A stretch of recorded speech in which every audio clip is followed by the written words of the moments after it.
A Reforma Protestante, lição 7 para a classe de adolescentes. Sejam muito bem-vindos, irmãos e irmãs, professores, superintendentes, pastores, dirigentes, coordenadores, alunos, todos os envolvidos com a escola dominical. A paz de Cristo para todos vocês. Eu sou o professor Denis Pereira, falo de Campinas, São Paulo, Ministério Belém Campinas, presidido pelo pastor Paulo Freire, e é um prazer trazer a vocês mais um trabalho, trazer a vocês mais um incentivo para ajudá-los na preparação das aulas da escola dominical. É sempre um prazer ter vocês por aqui.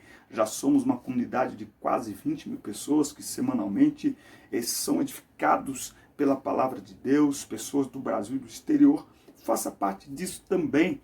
Este trabalho é importante para você, então é muito importante que você faça parte disso. Como? Se inscrevendo no canal. Isso é muito importante, nós estamos chegando a 20 mil inscritos.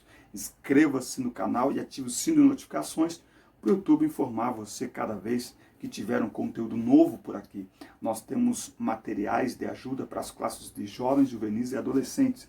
Comente os nossos vídeos também, isso é muito legal. Você comentar os nossos vídeos, faça como diversas pessoas que têm comentado aqui o nosso conteúdo. Naibene tem comentado, Rodrigo Orlando, a paz do Senhor, ele é lá de Mato Grosso, tá certo? Nós estivemos lá em Tangará da Serra, família Souza esteve aqui comentando os nossos vídeos também, Guilherme Alcântara também esteve comentando, Mariana Guimarães, e muitas pessoas que têm comentado, Viviane Ramos, ela é professora do departamento infantil, tá certo? Pessoas que têm assistido o nosso conteúdo e que têm comentado. É muito importante o seu comentário.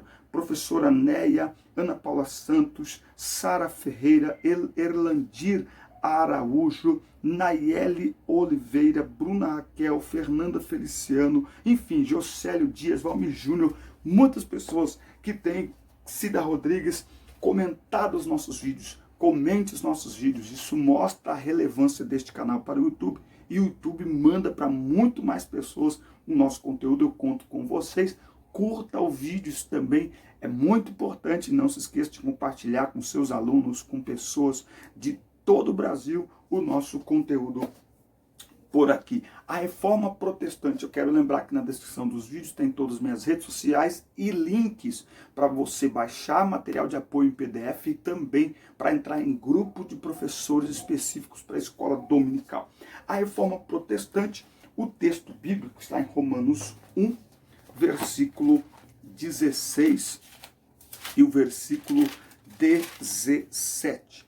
Porquanto não me envergonho do Evangelho, porque é o poder de Deus para a salvação de todo aquele que nele crê, primeiro do judeu, assim como do grego, visto que a justiça de Deus se revela no Evangelho, uma justiça que do princípio ao fim é pela fé, como está escrito, o justo viverá pela fé. Viverá pela fé, aquele que por meio da fé é aceito por Deus, né? É o texto em destaque aqui na versão, na tradução, na linguagem de hoje.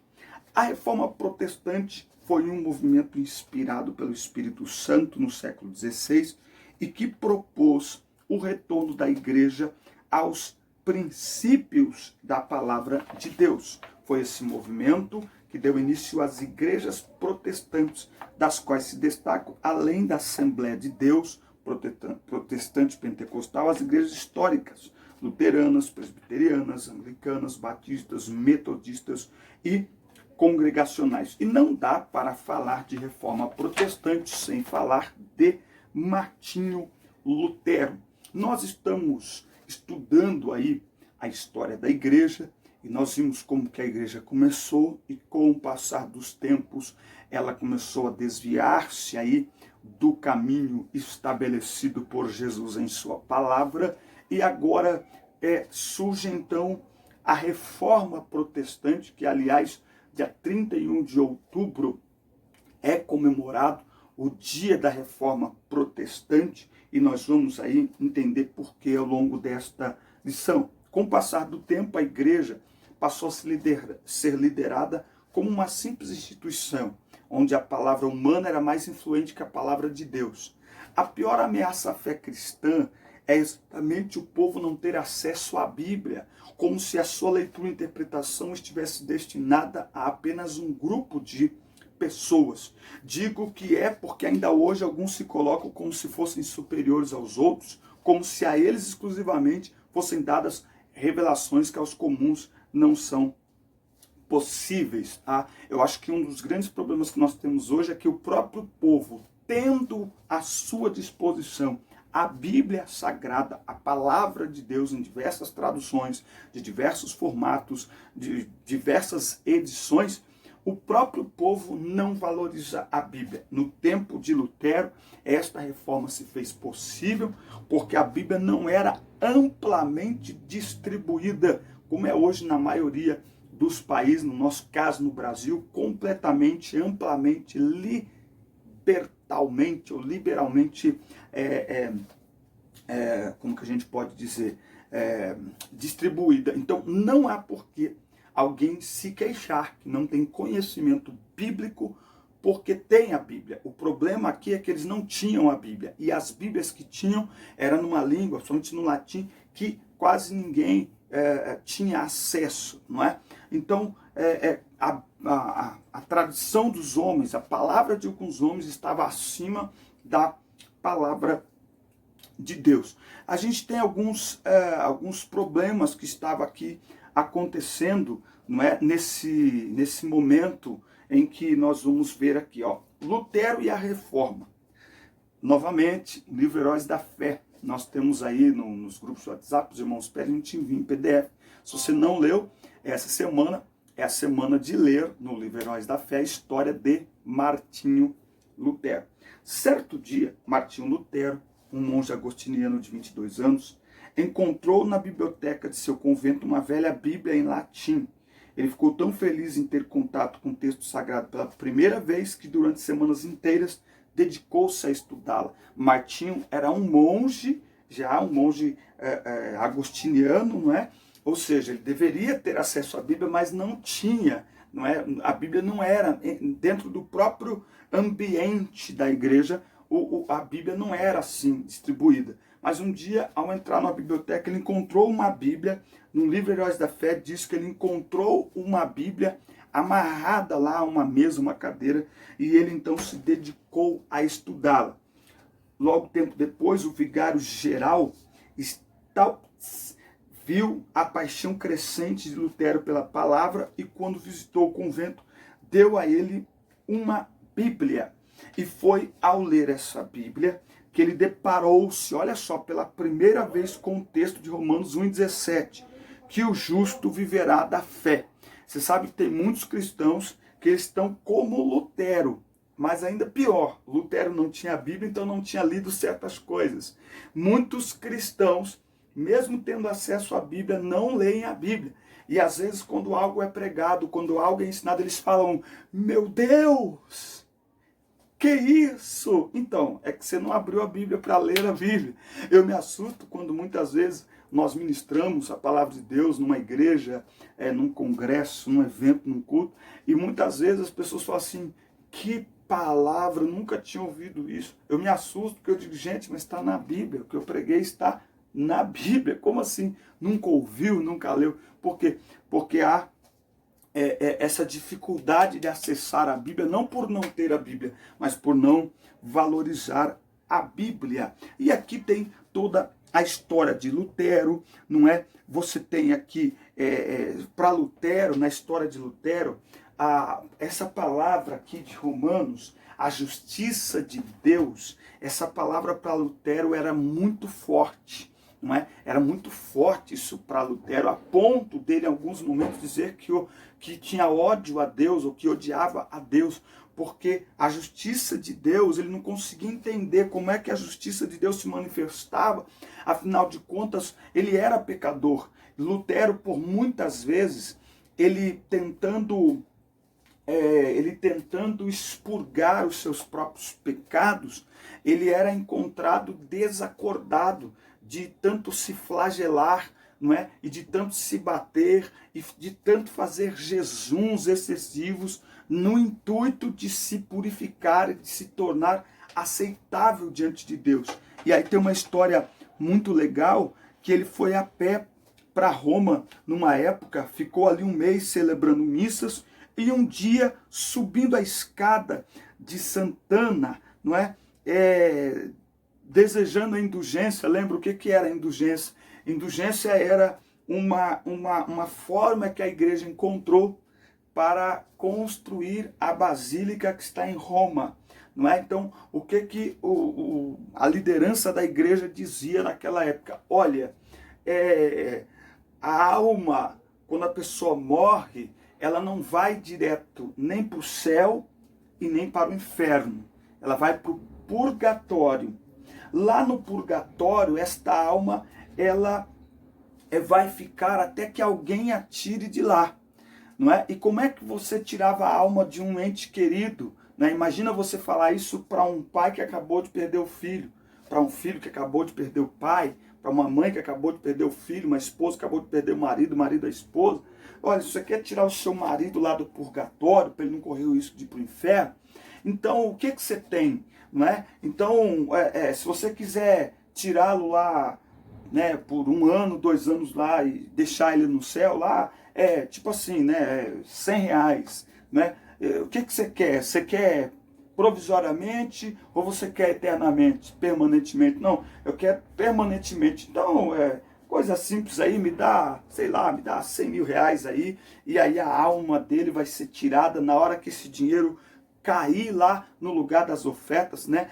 Chegou ao ponto de um dos líderes desta campanha dizer assim: quando as moedas batem no fundo lá do local das ofertas, a alma pula do purgatório em direção aos céus. E com isso, isso eram então as indulgências, não é? Então você pagava as indulgências por meio de sacrifícios que se fazia e por meio dessa de você pagar mesmo com alguma quantia, não é? Para que então estas almas saíssem do purgatório e fossem para o céu. E aqui, Martinho já tinha lido isso, o justo viverá da fé, e um dia ele está então subindo a Santa Escada lá de joelho, desejando indulgência, perdão de pecados, que o Papa prometia a quem fizesse isso. E aí ele escutou no seu ouvido esta palavra: o justo viverá da fé. Foi tão forte, causou um impacto nele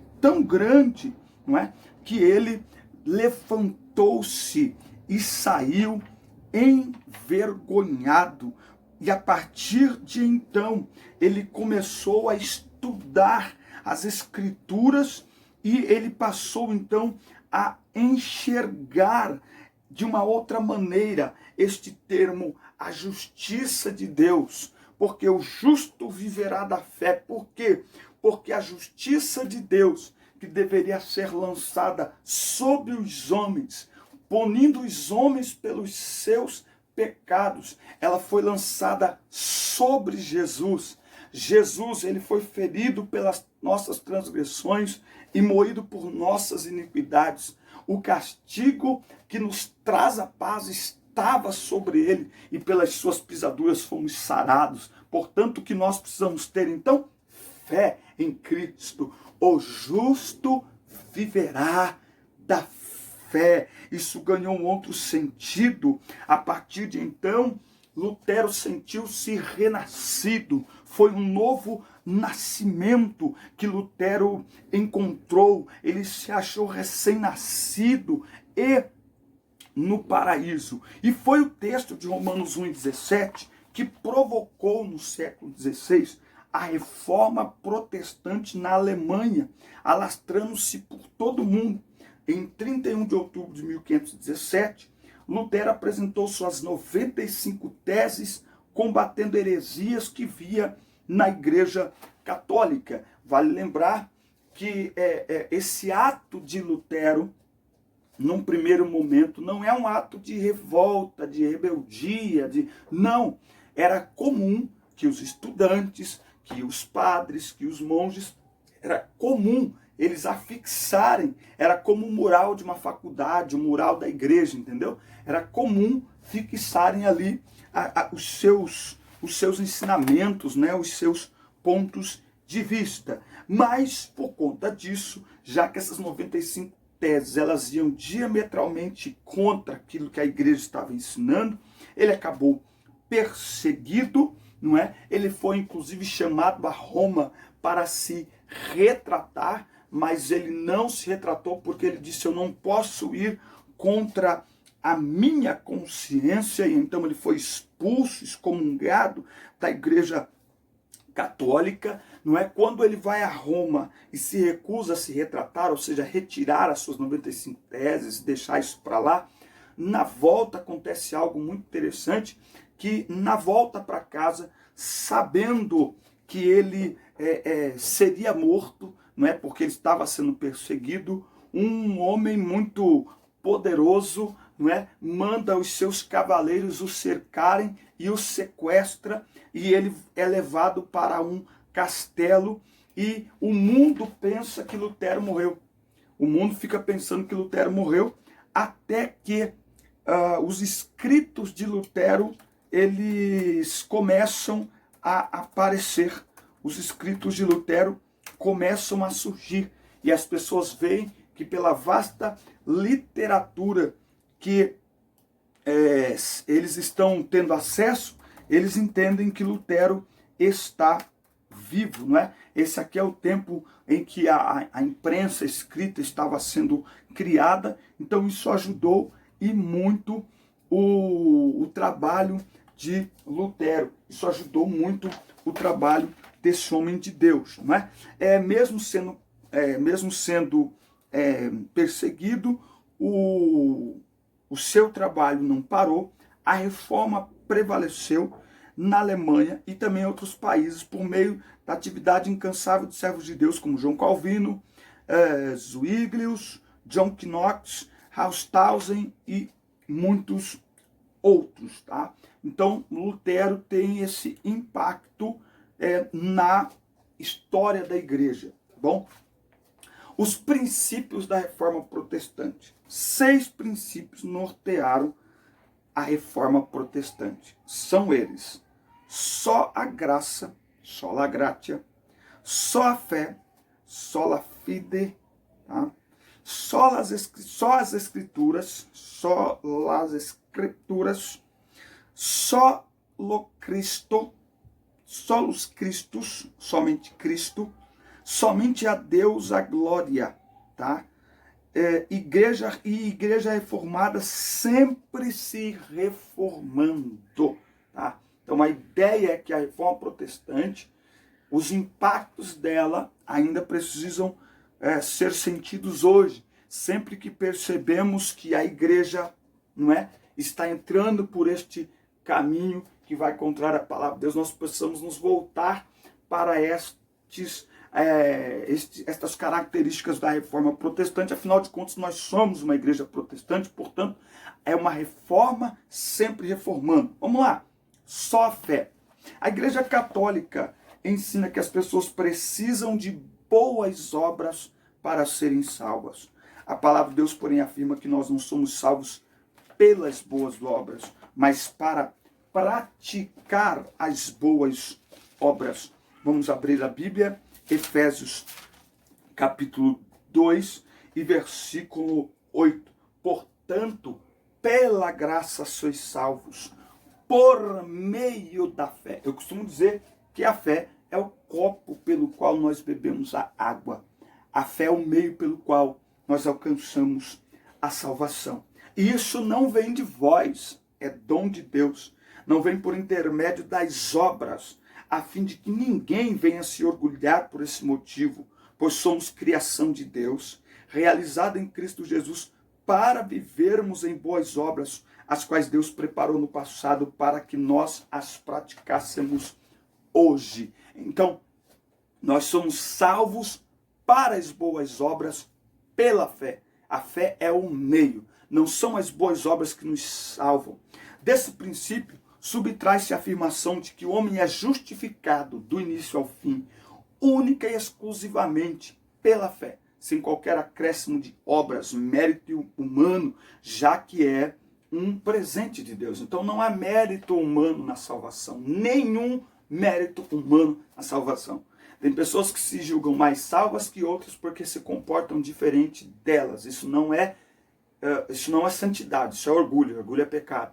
Tem gente que acha que vai para o céu porque mudou de comportamento. Não, nós vamos para o céu por causa do que Cristo fez por nós e porque nós cremos nele, por meio da fé nele.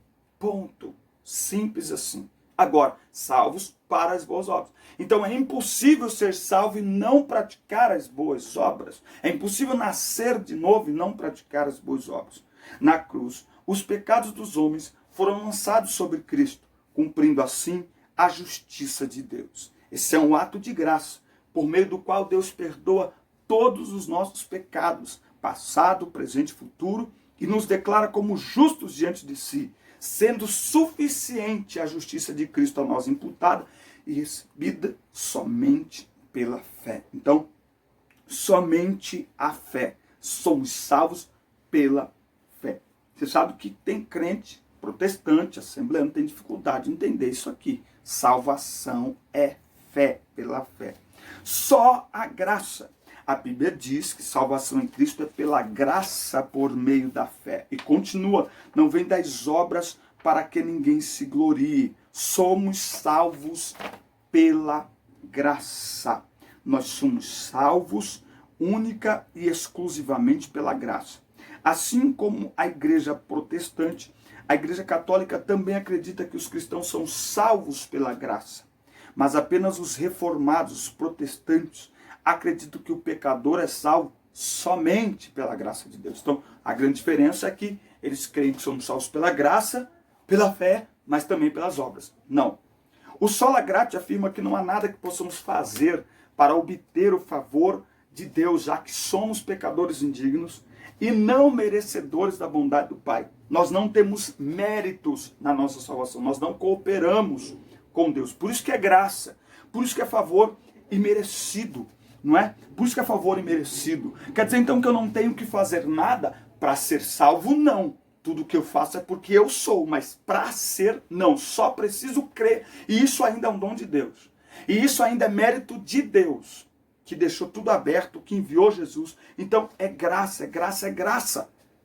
Não tem um jeitinho, não tem nada. É tudo o que Cristo fez. Só a graça. Só Cristo. A Igreja Católica Romana cria auxiliares para Jesus na mediação entre Deus e os homens, os santos, os mártires, Maria, não é? E nós precisamos ter cuidado, porque entre o povo cristão também, né, tem pessoas que acham que assim, a fé dele tem um amuletozinho, porque tem um bispo, tem um apóstolo, tem um não sei o quê, tem um pastor.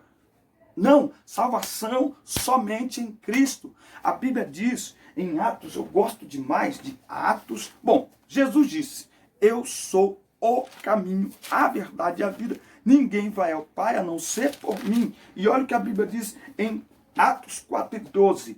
E, portanto, não há salvação em nenhum outro, pois em todo o universo não há nenhum outro nome dado aos seres humanos pelo qual devamos ser salvos. Qual é o único nome? O nome de Jesus Cristo. Só Cristo salva. Somente Jesus salva. E ninguém pode ter como fala? Ninguém pode ter a proposição, não, a prepotência de querer colocar-se. Não, ninguém pode. Essa proposição foi uma reação contra a igreja secularizada e contra os sacerdotes que se colocavam numa posição especial para mediar a graça e o perdão de Deus através de sacramentos e das indulgências. A Reforma defendeu que a mediação entre Deus e o homem é feita somente por Jesus Cristo, já que a salvação do pecador é uma obra exclusiva dele. Efésios, capítulo 2, está tudo na Bíblia, é só ler 2, olha só, Efésios capítulo 2, 14, porquanto ele maiúsculo, está falando de Jesus, é a nossa paz, de ambos os povos fez um só, e derrubando o muro de separação, em seu próprio corpo desfez toda a inimizade, ou seja, anulou a lei dos mandamentos, expressa em ordenanças, para em si mesmo criar dos dois um novo ser humano, realizando assim a paz, e reconciliar com Deus os dois em um só corpo, pelo ato na cruz, por intermédio do qual ele destruiu toda irreconciliabilidade, pois por meio dele, tanto nós como vós temos pleno acesso ao Pai por o mesmo Espírito. Somente Jesus salva. Salvação somente em Jesus. A centralidade da obra de salvação é Cristo. Por isso que a centralidade da pregação e da nossa fé é Cristo. A quarta sola, somente a Deus a glória. A Igreja Católica Romana, ao venerar os santos, inclusive fabricando imagens, ídolos, algo totalmente condenado por Deus, está tirando a glória dele, pois só ele deve ser adorado, venerado, glorificado e exaltado, não é? Então, somente Deus é digno de glória, não é? E eu tenho sempre esse cuidado eu sei que para falar da história da igreja, nesse momento aqui, não tem como não falar da Igreja Católica, mas falando aí para adolescentes, cuidado, porque nós estamos vivendo um tempo hoje em que alguns estão se tornando ídolos desta geração. São os ídolos gospel. E nós temos que tomar muito cuidado, não é?